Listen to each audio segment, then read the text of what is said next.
Salut à tous et à toutes, aujourd'hui on va parler de la conservation du topinambour. Et bah, c'est assez simple, c'est une des plantes les plus simples je trouve. Pour le conserver, vous le laissez en terre.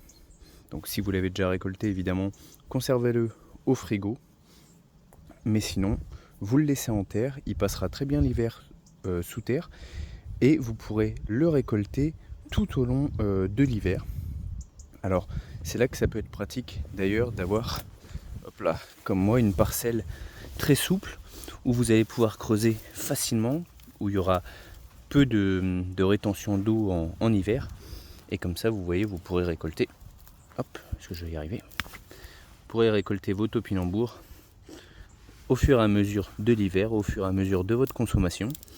Hop, voilà, tout en laissant le reste à l'abri du gel. Alors évidemment, hop, faut bien recouvrir tous les topinambours qui restent en terre par de la terre ou autre pour bien les conserver du gel, mais sinon, voilà, là ils sont protégés et ceux que vous n'aurez pas récoltés au cours de l'hiver vont regermer tout simplement l'année d'après, et comme ça vous n'avez même pas à vous occuper de replanter les topinambours. Tiens, je me rends compte qu'il y a une poire de terre qui a poussé là et je me rappelais pas d'en avoir planté une là, mais du coup sur le topinambour, ouais, vous aurez tout simplement à rien faire.